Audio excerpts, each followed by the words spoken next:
حدا يحكي عن شيء هو ما كان فيه وما كان موجود. تمام. وانا برجع بقلكن لو انه انا كنت مادد ايدي عليها كانوا بحطوا الكاميرات وكان في محاكم بيني وبينها. انا بقلكن اياها وهي بتعرف. ما هي كرمال هيك ما قادرة تعمل شيء. يعني هي ليش هلا عم تطلع انه ما بعرف عم تطلع تفتح اجريها ولا شو عم تعمل ما بعرف. المهم ليش هلا طالعه عم تعمل هيك هي؟ عرفتوا ليش؟ انه كرمال انه ما عندها يعني ما في شيء تحكيه او ما عندها ادله او ما عندها شيء.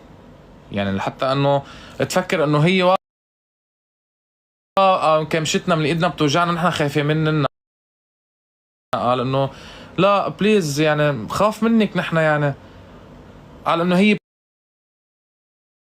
بتركيا يعني واذا بتركيا يعني وقت الجد بدعسك يعني واذا بتركيا انت يعني ان شاء الله بتكوني بالمريخ وما بدك تكوني يعني. اوعى تفكري حالك تخوفينا يعني حتى لو البلد انا مش بلدي يعني. اوعى تفكري حالك تخوفينا انت او غيرك. ما غيرك اجى استعرض عضلاته وكان عم بهددني بالفويسات. باعت لي كان عم بهددني كان ومدري شو. ما خلص ما معروف. تعالوا لعندي خيي انا بستقبلكم بعملكم زفه. تعالوا. ليه انتوا بتحكوا بس افعلوا. ما حدا يطلع يهدد يا جماعة الخير. ما حدا يطلع يحكي ويتفلسف.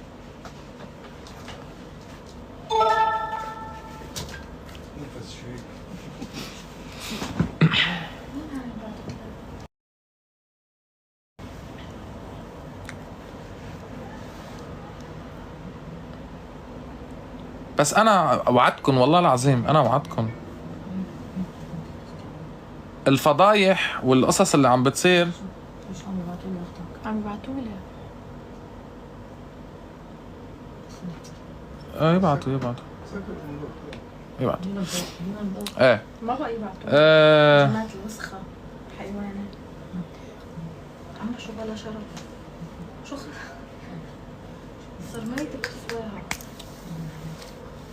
مش كده بدنا بس بكتفي بأنا بهالقصص لأنه جيهان قالت كل شيء كنت بدي أقوله أنا. وبرجع بقولكم أي شغلة بدها تصير في شغلات كتير موثقة. قلت لكم بدي أعملها منشر غسيل من يوم رايح. فخليها تضب حالها أشرف لها.